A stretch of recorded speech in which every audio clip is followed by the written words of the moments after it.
पतित पावनी कलिमल हारिणी मंगलकारिणी मोक्षदायिनी माँ गंगा मैया का ये पवित्रतम तीर्थ हर की पैड़ी ब्रह्मकुंड है।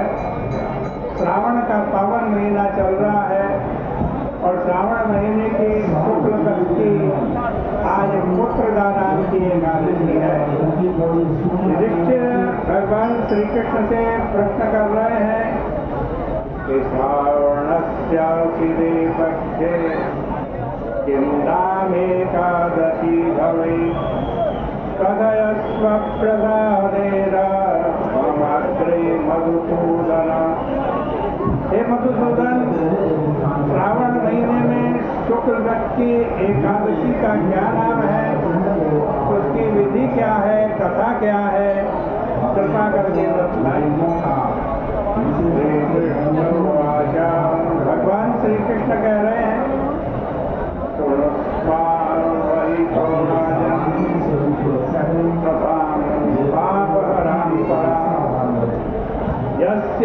श्रवण मात्रेण वाजपेय फलम लभेत्।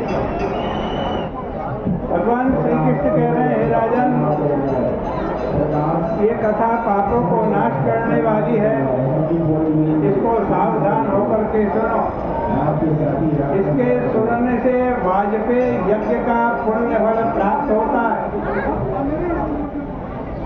प्राचीन समय में द्वापर युग के प्रारंभ में, आज कहते हैं माहिष्मपुरी में महिजित नाम का एक राजा राज्य करता। उसको सब सुख था, राज खजाना कोष से भरा हुआ था, मंत्री भी अच्छे थे, सेना भी अच्छी थी। एक ही दुख था कि पुत्र नहीं था, कोई बेटा उस राजा के नहीं। और इसलिए उसको किसी भी चीज से सुख नहीं मिलता था। बिना पुत्र के इस लोक और परलोक में सुख नहीं है। पुत्र की प्राप्ति के लिए उपाय करते हुए राजा का बहुत सारा समय बीत गया, परंतु सब सुख देने वाला पुत्र उसको प्राप्त नहीं।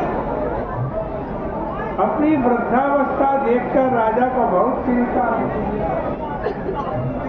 सभा में बैठकर प्रजा के मनुष्य से बोला, हे मनुष्यों, इस जन्म में मैंने कोई पाप नहीं किया, किसी प्रकार का अन्याय नहीं किया, अन्याय से कमाया हुआ धन मेरे खजाने में भी नहीं है, ब्राह्मणों और देवताओं का भी धन मैंने कभी नहीं लिया, दूसरे की धरोहर भी मैंने कभी नहीं मारी, क्योंकि इससे बड़ा पाप होता है। और अपने पुत्रों की तरह प्रजा का पालन किया, धर्म से पृथ्वी को जीता,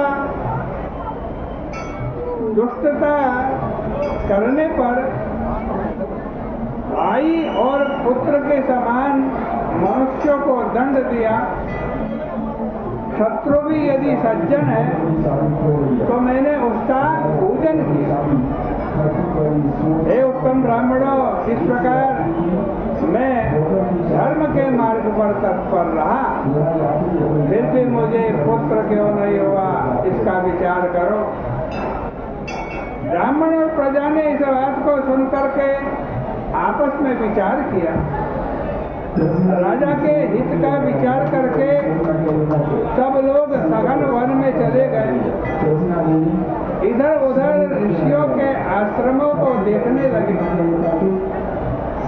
राजा के हितैषी मनुष्यों ने घोर तप करते हुए चैतन्य, आनंदमय, आरोग्य, आहार रहित, मन को वश में करने वाले, क्रोध रहित, धर्म तत्व के ज्ञाता, सब शास्त्रों से चतुर लोमश नाम के ऋषि को देखा, जो कि अनेक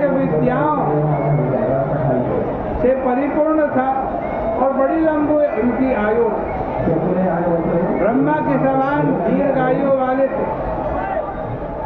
उनका नाम लोमस क्यों पड़ा? क्योंकि जब उनका एक रोम का बाल गिरता था तब एक कल्प बीतता था, इसलिए वो बड़ी लंबी आयु वाले थे, त्रिकाल को जानने वाले थे।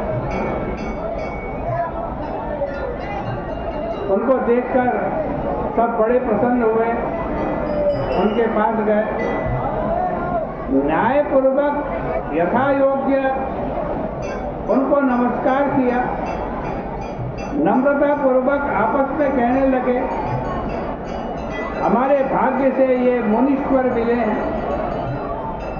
उनको नम्र देखकर मुनीश्वर लोमस ऋषि बोले, तुम किस लिए आए हो? इसका कारण कहो। मेरे दर्शन के आनंद से तुम क्यों मेरी स्तुति कर रहे हो? मैं अवश्य तुम्हारा हित करूंगा। हम जैसे मनुष्यों का जन्म परोपकार के लिए ही होता है, इसमें संशय नहीं। मनुष्य बोले, हम अपने आने का कारण तुम्हें कहते हैं, आप सुनिए। हम संदेह निवारण के लिए आपके पास आए हैं।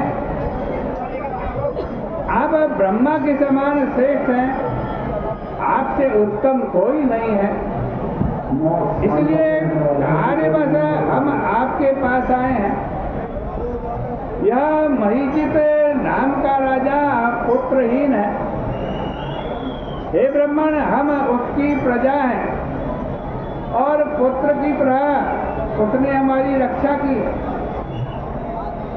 उनको बिना पुत्र का देखकर उनके दुख से हम भी दुखी, तो दृढ़ विचार करके हम तप करने के लिए आए हैं।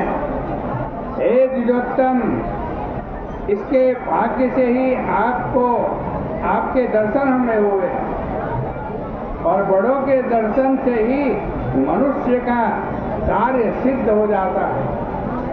हे मुनिवर, ऐसा उपदेश दीजिए जिससे राजा का पुत्र हो, राजा का पुत्र हो। इस प्रकार उनका वचन सुनकर मुनीश्वर थोड़ी देर के लिए ध्यान करने लगे, और ध्यान में ही राजा का सारा वृत्तांत उन्होंने जान लिया।